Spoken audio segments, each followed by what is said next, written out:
প্যাডের যে আলোচনাটা করলাম, প্যাডের পরে একটা ওয়ার্ড থাকলে সেটা নাউন, প্রিপোজিশন, অ্যাডজেক্টিভ এবং ডিটারমিনার। একদম সহজে দেখবেন ভাই, এখানে দেখেন নাউন অ্যাজ ইউজুয়াল লেখা বসছে, সুতরাং কী হয়ে বসছে? প্লুরাল হয়ে বসছে। কী হয়ে বসছে? প্লুরাল হয়ে বসছে। কিন্তু ডিটারমিনার পর, ডিটারমিনার আমাদের এত বোঝার দরকার নেই, আমরা ডিটারমিনারের সামনে আলোচনা করবো আমরা ক্লাসেসে। আমাদের এই ডিটারমিনারে প্রথম যেটা বিষয় হচ্ছে সেটা হচ্ছে আর্টিকেলটা আমরা ধরে নিই ডিটারমিনার। আর্টিকেলটা ধরে নিই কি? ডিটারমিনার। যেমন দা এখানে দিয়েছি, এই যে আর্টিকেল ডিটারমিনার, ডিটারমিনার পর একটা ওয়ার্ড আসছে স্টুডেন্ট, সেটা কি? নাউন। তাহলে ডিটারমিনার পরে একটা ওয়ার্ড যদি আসে সেটা কি? নাউন। ডিটারমিনারের পরে বা অ্যাডজেক্টিভের পরে যদি একটা ওয়ার্ড থাকে তাহলে সেটা কি? নাউন। এই যে দেখেন, হ্যাঁ, অ্যাডজেক্টিভ গুড স্টুডেন্টস, অ্যাডজেক্টিভের পূর্বে কে বসতে পারে? অ্যাডভার্ব বসতে পারে। তাহলে অ্যাডজেক্টিভের পরে একটা ওয়ার্ড থাকলে সেটা নাউন। এখন ভাই যদি ডিটারমিনারের পরে যদি দুইটা ওয়ার্ড থাকে, ডিটারমিনারের পর কয়টা ওয়ার্ড থাকে? দুইটা ওয়ার্ড থাকে। তাহলে সেই ক্ষেত্রে একটা হচ্ছে কি? অ্যাডজেক্টিভ, পরেরটা নাউন। অর্থাৎ শেষেরটা নাউন, তার পূর্বেরটা কি? অ্যাডজেক্টিভ। এটা 99% হবে, ঠিক আছে? 2-1% হবে না। আর ডিটারমিনার পরে যদি তিনটা ওয়ার্ড থাকে তাহলে সেই ক্ষেত্রে প্রথমটা অ্যাডভার্ব, পরেরটা অ্যাডজেক্টিভ, পরেরটা কি? নাউন। অর্থাৎ সর্বশেষটা নাউন, তার পূর্বেরটা অ্যাডজেক্টিভ, তার পূর্বেরটা অ্যাডভার্ব। ক্লিয়ার কি না? আসসালামু আলাইকুম রহমতুল্লাহ, আশা করি অনেক ভালো আছেন। আজকে আমরা বিগত সালের শুধু প্রশ্নই আমরা ব্যাখ্যা সহ পড়বো না। আমরা সব সময় শুধু এই বিগত সালের প্রশ্ন ব্যাখ্যা নিয়ে পড়ে থাকি। আসলে বিগত সালের প্রশ্নই শুধু ব্যাখ্যা নিয়ে পড়লে হবে না, আপনার বিগত সালের প্রশ্ন থেকে আপনাকে বুঝতে হবে যে কীভাবে নিবন্ধনের প্রশ্নগুলো আসছে। আর বেশিরভাগ ফ্রেন্ড সার্কেল আমার বা আদার্স অনেক স্টুডেন্টস যারা করছে, বারবার নক করতেছে যে স্যার আসলে কীভাবে পড়ো। ইংলিশে বেশি আমাদের দরকার নেই, ইংলিশে যদি 10 মার্ক পাই তাহলে ইনশাল্লাহ এনাফ, কারণ তাদের আদার্স সাবজেক্টগুলো ক্লিয়ার আছে। বাট ইংলিশে শুধু 10 মার্ক, ইংলিশে যদি 10 মার্ক আসে তাহলে এনাফ, আর কিছু লাগে না। সো 10 মার্ক আপনি কীভাবে পাবেন? 10 মার্ক না ভাই, যদি আপনি 5টা টপিক মাত্র পড়েন, আপনি এখানে মিনিমাম আপনি 12 থেকে 15 মার্ক ইনশাল্লাহ পাবেন। একদম আপনার এদের মুখস্থ করতে হবে না। আর মুখস্থ পাঠ সহ যদি পড়েন তাহলে সেই ক্ষেত্রে আপনার মোটামুটি 20 থেকে 22টা থাকবে, 20টা থাকবে ইনশাল্লাহ। তাহলে দেখেন আমরা একটু এখানে আমরা দেখব যে কী কী বিষয় নিয়ে আমরা আগে পড়ব, অ্যানালাইসিস করব আগে আমরা যে কী কী বিষয় না। আমরা মাত্র 5টা টপিক যদি পড়ি, মিনিমাম আপনি 12 থেকে 15টা কমন পাবেন। এখানে মাস্ট, কোনো সন্দেহ নাই, 12 থেকে 15টা কমন পাবেন। যেমন দেখেন ইউরোসিন কম্পোজিশন, এটা হচ্ছে ফার্স্ট, বিশেষ করে কলেজের জন্য খুবই গুরুত্বপূর্ণ। এটা এখান থেকে 3টা 4টা 5টা, কোনো 6টাও আসছে। তাহলে এভারেজ যদি আমি 3টা ধরি, এখান থেকে আপনি 3টা পাবেন। কম্পেয়ারিং সেন্টেন্স থেকে 3টা 4টার নিচে আসে না। অ্যাজ ইউজুয়াল আপনি 3টাও যদি ধরেন তাহলে সেই ক্ষেত্রে এখানে কতগুলো আসতেছে? আপনার মিনিমাম এখানে হচ্ছে 3টা। তাহলে change of parts of speech এখানে 2টা 3টা আসেই, আমি 2টাই ধরলাম। তাহলে দেখেন অলরেডি 8টা আপনি কমন পেয়ে গেছেন। এরপর রাইট ফর্মস অফ ভার্বস 1টা 2টা 3টা 2টা 3টা মিনিমাম আসে। অ্যাজ ইউজুয়াল এখান থেকে যদি 2টা ধরেন দেন 10টা। এরপরে আপনার আছে ট্রান্সলেশন থেকে 2টা 3টা আসে। তাহলে এই ট্রান্সলেশন থেকে যদি 2টা 3টা পান তাহলে সেক্ষেত্রে 2টা, তাহলে মিনিমাম আপনি 12 পাচ্ছেন মিনিমাম। তাহলে 5টা যদি আপনি টপিক পড়েন তাহলে মিনিমাম আপনি কত পাবেন ভাই? 12 পাচ্ছেন। আর আরও গুরুত্বপূর্ণ বিষয় হচ্ছে যদি এর বাহিরেও আপনি যে সিনোনিম অ্যান্টোনিম যেগুলো মুখস্থ পার্টগুলো আছে, সিনোনিম অ্যান্টোনিম ইডিয়মস, তারপরে হচ্ছে অ্যাপ্রোপ্রিয়েট প্রিপোজিশন, হ্যাঁ, এই 3টা যদি আপনি মুখস্থ পার্টটা পড়েন, এই মুখস্থ পার্টের জন্য খুব বেশি কিন্তু পড়তে হবে না। বিশেষ করে নিবন্ধন গাইডে যা দেওয়া আছে, যেমন প্রফেসর অথবা অ্যানালাইসিস, এইগুলো বইগুলো যেগুলো আছে বর্তমান ভালো একটা সার্ভিস দিচ্ছে এগুলোতে, আলহামদুলিল্লাহ ভালো একটা আছে। সো গোছানো একগুলো বইগুলো। তো এখান থেকে আপনি কিন্তু মিনিমাম একদম চোখ মুজে না হইলেও দেখেন সিনোনিম অ্যান্টোনিমস এখানে কিন্তু আপনি কত পাচ্ছেন? সিনোনিম অ্যান্টোনিমস 2 3 5 4টা বিভিন্ন সালে বিভিন্ন রকম আসছে। মিনিমাম আপনি 2টা ধরলো 2টা পাচ্ছেন, তারপর 3টা পাচ্ছেন। ইডিয়মস থেকে মিনিমাম 2টা পাবেন, তাহলে কয়টা হলো? 5টা। অ্যাপ্রোপ্রিয়েট প্রিপোজিশন থেকে বিশেষ করে কলেজ লেভেলে একটু বেশি আসে, সেক্ষেত্রে আপনার 2 থেকে 3টা বা 4টা, মিনিমাম 3টা আপনি ধরলাম। তাহলে দেখেন যে 5 আর 8 কয়টা হলো? আর্টিকেল থেকে একটা প্রশ্ন থাকে কলেজের জন্য। আর ট্রান্সফরমেশন অফ সেন্টেন্সের যে বিষয়টা হচ্ছে, ট্রান্সফরমেশন অফ সেন্টেন্স অনেক বড় একটা পার্ট, কারণ ট্রান্সফরমেশন অফ সেন্টেন্সে এখানে আপনার হচ্ছে সেন্টেন্স চেঞ্জিং আছে। হ্যাঁ, এই সেন্টেন্সের আবার 2 প্রকার আমরা জানি, একটা গঠনগত দিক থেকে আর একটা হচ্ছে কি অর্থগত দিক থেকে। তারপরে আপনার হচ্ছে এদিকে আছে ডিগ্রি চেঞ্জ, তারপর ভয়েস চেঞ্জ, এইগুলো যা আছে এইগুলো সবগুলো থেকে আসে মাত্র 2 থেকে 3টা। তো এটা অনেক টাফ হয়ে যায়, অনেক বড় একটা সিলেবাস। আর যারা ইংলিশে একটু এমনিতেই আমরা যারা দুর্বল তাদের জন্য আরও কঠিন হয়ে পড়ে, কারণ এটা বৃহৎ একটা সিলেবাস।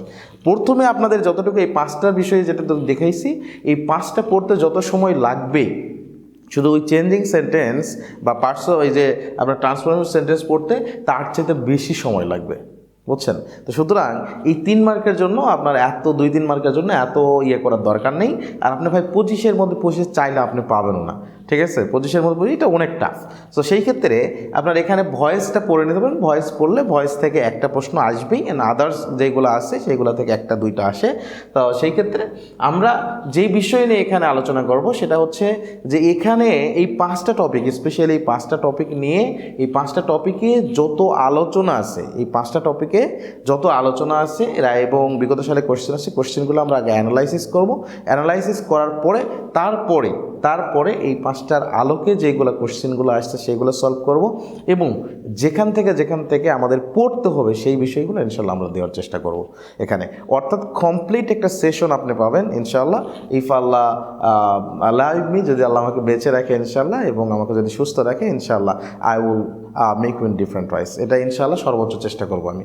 তাহলে এখানে এতটুকু যদি পড়েন তাহলে ইনশাল্লাহ আপনি মিনিমাম 12 পাবেন। আর যদি যেগুলো মেমোরাইজিং পার্টগুলো আছে এই 3টা যদি করার চেষ্টা করেন, মোটামুটি এখান থেকে যদি কিছু পান এখান থেকে 8-10 পেয়ে যাবেন।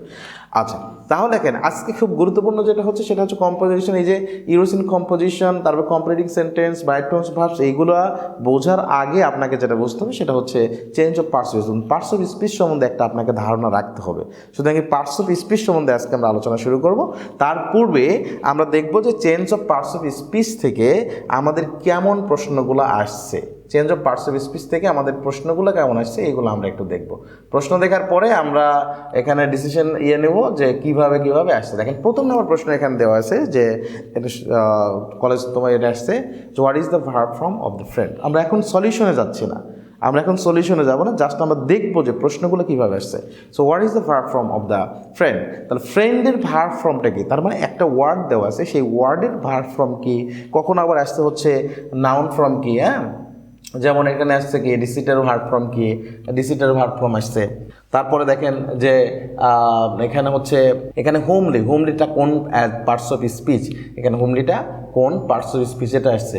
তাহলে বিভিন্নভাবে আপনার কিন্তু প্রশ্ন আসতেছে, আমরা একটু দেখবো। রুলিং এখানে আর রুলিং স্টোন গ্যাদার্স নমস, এখানে এই রুলিং শব্দটা কোন পার্টস অফ স্পিচ হিসেবে ব্যবহৃত হয়েছে দেখেন এখানে আপনার অপশনগুলো দেওয়া আছে।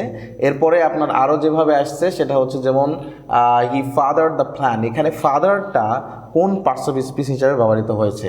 সো আপনার আরও যেগুলো আমরা দেখি পরের প্রশ্নগুলো যদি দেখি, আমরা মোটামুটি change of parts of speech থেকে যেগুলো প্রশ্নগুলো আসে সেই প্রশ্নগুলো যদি আমরা দেখি, যেমন Jerry was deprived of mother's affection, motherly affection, এখানে মাদারলি কোন পার্টস অফ স্পিচ হয়েছে। তারপরে যদি পরেরটাতে আমরা যাই তাহলে সেই ক্ষেত্রে দেখব what kind of verb want শব্দটা কোন ধরনের ভার্বের প্রকারের মধ্যে থেকে আসছে। অর্থাৎ কমপ্লিটলি যদি পার্টস অফ স্পিচ থেকে আসি তাহলে সেই ক্ষেত্রে আমরা যেটা দেখবো সেটা হচ্ছে যেমন সিঙ্গুলার ফর্ম, এখানে সিঙ্গুলার ফর্ম ক্যাটেগরিয়া এগুলো থেকে একটু কম আসে, মাঝে খুবই কম আসছে, 1-2টাই আসছে। যেমন what is the plural of megas, এটা আসছে প্লুরাল সিঙ্গুলার ফর্ম আসছে। Then what is the verb form of power, যেটা আমরা প্রথম থেকে দেখলাম যে ভার্ব ফর্ম নাউন ফর্ম, এখানে দেখেন নাউন ফর্ম অফ দ্য কনফেসের নাউন ফর্ম কি।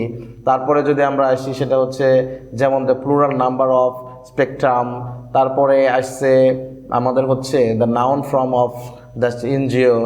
এইভাবে আপনার যতগুলো প্রশ্ন আসছে সব প্রশ্নগুলাই the adjective form of heart, এটা বারবার আসছে, অনেকবার আসছে। তারপর হচ্ছে ভার্ব ফর্ম অফ ফ্রেন্ড, এটা আরেকবার আসছে, তাই না, কলেজ তোমো। আচ্ছা, তারপরে what is the noun form of বিলিফের নাউন ফর্মটা কি। হ্যাঁ, আপনার বারবার একটা জিনিসগুলো আমরা দেখতেছি, যেমন এখানে what is the compound noun, খুব গুরুত্বপূর্ণ আরেকটা বিষয় কম্পাউন্ড নাউন। তাহলে এখন যেটা হচ্ছে what is the noun form of free noun ফর্মটা কি। অর্থাৎ এখানে আমি জাস্ট আপনাদের যেটা দেখানোর চেষ্টা করলাম সেটা হচ্ছে যে এই বিগত সালে এই change of parts of speech থেকে কীভাবে কোশ্চেনগুলো আসছে। এখন এই কীভাবে কোশ্চেনগুলো আসছে এটা যখন আপনি অ্যানালাইসিস করতে পারবেন, অ্যানালাইসিস করার পরে এই আলোকেই আপনাকে কী করতে হবে, প্রশ্নগুলো পড়তে হবে বা এই আলোকে সলভ করতে হবে। এখন আমি শুধু যদি এই যে নাউন ফর্ম ফ্রির যে নাউন ফর্ম কোনটা, তার কনফিউশনেস কি, ফ্রিডম কি, ফ্রিনেস মানে এর মধ্যে কোনটা নাউন ফর্ম বা আদার্স যেটা আছে ফ্রিলি কোন পার্টস অফ স্পিচ মানে আদার্স যেগুলো অপশন আছে সেগুলো কোনটা কোন পার্টস অফ স্পিচ, এটা যদি আমি জাস্ট এখানেই শুধু ধরে পড়ি তাহলে ভাই আমার এটাই যে দিবে বিষয়টা তো এমন না, বাট এই আঙ্গিকে কোশ্চেনগুলো দিবে আপনাকে। সুতরাং এই আঙ্গিকে কিভাবে আমাদের করতে হবে, কিভাবে কি করতে হবে এই নিয়ে আমরা একটু আলোচনা করবো আজকে, এবং বেস্ট করে ইনশাল্লাহ আমরা এই বিষয়টা দেখার চেষ্টা করবো ইনশাল্লাহ। ওকে, তাহলে দেখেন এই যে change of parts of speech থেকে আমরা যে সকল প্রশ্নগুলো দেখলাম তার মধ্যে একটা আছে যে বিভিন্ন ফর্ম, যেমন ফ্রেন্ডের ভার্ব ফর্ম কি, এখন ফ্রেন্ডের যে অ্যাডজেক্টিভ ফর্ম কি, এই যেগুলো আছে সেইগুলো আপনি কীভাবে পড়বেন। এইটা পড়ার জন্য আপনার এই যে দেখেন এইগুলো আপনারা অবশ্যই দেখছেন যে একটা ওয়ার্ডের বিভিন্ন ফরম্যাট, একটা ওয়ার্ডের কি বিভিন্ন ফরম্যাট, একটা ওয়ার্ডের যেমন এই যে এখানে হচ্ছে ব্রেজ, এটা হচ্ছে কি নাউন, ব্রেক ভার্ব, ব্রেকেবল এটা হচ্ছে অ্যাডজেক্টিভ, তারপর হচ্ছে বিজনেস এটা কি আপনার নাউন, বিজি কি ভার্ব, তারপর হচ্ছে বিজি অ্যাডজেক্টিভ, বিজিলি অ্যাডভার্ব। এখন বিষয় হচ্ছে যে এই যে একটা ওয়ার্ড, সে একটা ওয়ার্ডের প্রত্যেকটা ওয়ার্ডের এখন 3-4টা ফর্ম আছে, অর্থাৎ প্রত্যেকটা ওয়ার্ডের noun form, verb form, adjective form, adverb form, এটা জানা খুবই গুরুত্বপূর্ণ। ইংলিশে আপনি যদি ভালো হতে যান তাহলে এটার বিকল্প নেই। ওয়ার্ড মিনিং মুখস্থ করা এবং ওয়ার্ড মিনিং জানার অন্যতম একটা বিষয় হচ্ছে যে আপনাকে এইভাবে কি করতে হবে, জানতে হবে। আর এইভাবে যদি আপনি জানেন, এটাকে ইংলিশ গ্রামারে বলা হয় ডেরাইভেটিভস। কি বলা হয়? ডেরাইভেটিভস। এই যে একটা ওয়ার্ডের বিভিন্ন ফর্ম, তাহলে একটা ওয়ার্ডের বিভিন্ন ফর্ম যদি আপনি জানেন তখন ভাই ওই যে যেখানে এইগুলো আছে না, এইগুলা আপনার জানা আর কোনো সমস্যা হবে না। তাহলে এটা 1 নাম্বার ওয়ে যে আমরা এই যে একটা ওয়ার্ডের বিভিন্ন ফর্মগুলো, এই ওয়ার্ডের বিভিন্ন ফর্মগুলো এগুলো বিভিন্ন বই পুস্তকে দেওয়া আছে ডেরাইভেটিভস, হ্যাঁ, তাহলে এইগুলো নিয়ে আমাদের কি করা, ভালো করে মুখস্থ করে নেওয়া, এটাও কিন্তু বা পড়ে নেওয়া, ভালো করে পড়ে নেওয়া। অথবা আমরা আর একভাবে করতে পারি, যেগুলো নিবন্ধন বইয়ে বা বইয়ে সুন্দর করে দেওয়া আছে, সেটা হচ্ছে সাফিক্স বা প্রিফিক্স যোগ করে ঠিক তার বিপরীতার্থক অর্থ দিচ্ছে, অথবা পার্টস অফ স্পিচ চেঞ্জ হয়ে যাচ্ছে। তাহলে প্রিফিক্স অ্যাজ ইউজুয়াল যুক্ত হয়ে যে কাজটা করে সেই ক্ষেত্রে এটা পার্টস অফ স্পিচ অনেক সময় চেঞ্জ হয়ে যায়, হ্যাঁ, অথবা বিপরীতার্থক অর্থ দিচ্ছে। তাহলে সেই ক্ষেত্রে যেমন এখানে দেখেন, এখানে একটা নিয়ম দেওয়া আছে এভাবে যে কিছু ওয়ার্ডের পূর্বে be prefix that mean main root ওয়ার্ডের পূর্বে কোনো একটা ওয়ার্ড যুক্ত হয়ে, ছোট্ট একটা লেটার বা ওয়ার্ড যুক্ত হয়ে কি হচ্ছে, ভিন্ন বিপরীতার্থক অর্থ প্রদান করতেছে বা পার্টস অফ স্পিচ চেঞ্জ করে ফেলতেছে। তাই এটা হচ্ছে প্রিফিক্স। যেমন দেখেন ফ্রেন্ড, এটা একটা নাউন ছিল, এখানে বি ফ্রেন্ড ভার্ব হয়ে গেছে। তাহলে ডেভিল শয়তান, ঠিক আছে, ডেভিল শয়তান একটা নাউন ছিল, তারপরে বি ডেভিল শয়তানি করা, হ্যাঁ, বা শয়তানি কাজ করা, এটা একটা কি হয়ে গেছে, ভার্ব হয়ে গেছে। ফুল এটা হচ্ছে অ্যাডজেক্টিভ। বোকা, তাহলে সেখান থেকে বি ফুল, বোকা বানানো বোকা হয়। কোয়াইট চুপ থাকা, বি কোয়াইট। তাহলে এই যে যেগুলো আছে এইভাবেও আপনি পড়তে পারেন, এটা নিবন্ধনে গাইডে সুন্দর করে দেওয়া আছে, এটা আপনি সুন্দর করে পড়ে নিতে পারেন। যেমন এই যে এখানে দেওয়া আছে যে মোস্ট ইউজেবল যেগুলো আছে, যেমন অ্যাপ্রুভ, এল লাস্টে যুক্ত করে, ভার্বের শেষে এল যুক্ত করলে সেটা নাউন হয়ে যায়। যেমন অ্যাপ্রুভ থেকে অ্যাপ্রুভাল, অ্যাপ্রুভ থেকে অ্যাপ্রুভাল, যেমন প্রপোজ থেকে প্রপোজাল, রিমুভ থেকে রিমুভাল, অ্যারাইভ থেকে অ্যারাইভাল, রিফিউজ থেকে রিফিউজাল, ট্রায়াল থেকে ট্রায়াল, ট্রাই থেকে ট্রায়াল। এইগুলো যেগুলো আছে এগুলো ভার্ব থেকে নাউন হয়ে যাচ্ছে। সো এই বিষয়ে যেগুলো আছে সাফিক্স প্রিফিক্স যুক্ত করে সেইগুলো জিনিসগুলো নিবন্ধনে গাইডে দেওয়া আছে, এইগুলো যদি আপনি টানা পড়েন ইনশাল্লাহ কোনো সমস্যা হবে না আশা করি। কিন্তু এখন মেইনলি আলোচনা যেটাতে আমরা আসতেছি সেটা হচ্ছে আদার যে পার্টস অফ স্পিচ আপনার জানার জন্য যেটা করতে হবে সেইটা আমরা এখন জানবো ইনশাল্লাহ। এখন পৃথিবীতে যা কিছু আছে আমরা জানি এগুলো সব কিছু নাউন। এখন নাউন কোথায় থেকে আসলো? যে একটা ওয়ার্ড বা একটা সেন্টেন্স বললাম, একটা সেন্টেন্সের প্রত্যেকটা ওয়ার্ডই ওই সেন্টেন্সের পার্টস অফ স্পিচ বা সেন্টেন্সের অংশ, আর এই সেন্টেন্সের অংশকে বলা হয় পার্টস অফ স্পিচ। তাহলে এখন এই পার্টস অফ স্পিচ কয় প্রকার আমরা জানি, যে নাউন, প্রোনাউন, তারপরে যে adjective, verb, adverb, preposition, conjunction, interjection, নতুন আর একটা আধুনিক গ্রামার যুক্ত হয়েছে, সেটা হচ্ছে ডিটারমিনার। ডিটারমিনারে কিন্তু আপনাদের ইনশাল্লাহ আমি পড়াবো ইনশাল্লাহ। তাহলে এইগুলো ধরে ধরে ইনশাল্লাহ আমরা বেস্ট করে এখন পড়ানোর চেষ্টা করব। তাহলে হচ্ছে কাইন্ডস অফ নাউন, আমরা এত ডিটেলস যাব না, যতটুকু প্রয়োজন আপনার ওই যে ইরোরেন্স কম্পোজিশন, তারপর রাইট ফর্মস অফ ভার্বস, কম্পারেটিং সেন্টেন্সের জন্য এইগুলো প্রয়োজন, ট্রান্সলেশন জন্য শুধু। যার কারণে বেসিকটা যদি আপনারা ধরে পড়েন, এবং এই বেসিকটা আমি খুব স্বল্প সময় নিয়ে ইনশাল্লাহ আমি শেষ করার চেষ্টা করব, দেখবেন যে এরপরে আর ইনশাল্লাহ অন্য কোনো সমস্যা থাকবে না। তাহলে দেখেন এখানে হচ্ছে পৃথিবীতে যা কিছু আছে তার সব কিছুর নামই কি নাউন। তাহলে কাইন্ডস অফ নাউন কি আসতেছে, কাইন্ডস অফ নাউন। এই যে নাউন হচ্ছে দুই প্রকার প্রধানত, একটা হচ্ছে কনক্রিট নাউন আর একটা অ্যাবস্ট্রাক্ট নাউন। কনক্রিট মানে হচ্ছে যেইগুলো নাউন দেখা যায়, স্পর্শ করা যায়, শোনা যায়, যাদের ঘ্রাণ আছে, স্বাদ নেওয়া যায়, অর্থাৎ পঞ্চ ইন্দ্রিয় দ্বারা। দ্যাট মিনস যেগুলো দ্বারা আপনি ঘ্রাণ, যেগুলো নাম শোনার মানে যেগুলো নাম পৃথিবীতে অস্তিত্ব আছে বা যেগুলো নাম পৃথিবীতে আমরা পাই, সেগুলোর যদি আমি ঘ্রাণ নিতে পারি, সেগুলো নামের ঘ্রাণ নিতে পারি, বা কান দিয়ে শুনতে পারি সেই নামের, অথবা চোখ দিয়ে দেখতে পারি, অথবা কি জিহ্বা দ্বারা স্বাদ নিতে পারি বা স্পর্শ করে সেটার উপস্থিতিটা উপলব্ধি করতে পারি, সেগুলো হচ্ছে কনক্রিট নাউন। সেগুলো কি কনক্রিট নাউন। তার এই যে কনক্রিট নাউন, যেমন দেখেন একটা বয়কে আমরা কিন্তু স্পষ্ট হাসাস করে আমরা দেখতে পাচ্ছি। যেমন দেখেন সং কান দ্বারা আমরা শুনতে পাই, সুতরাং এটা কি নাউন, কনক্রিট নাউন। ফ্লোর বা মিল্ক, যেগুলো সবগুলো কি কনক্রিট নাউন।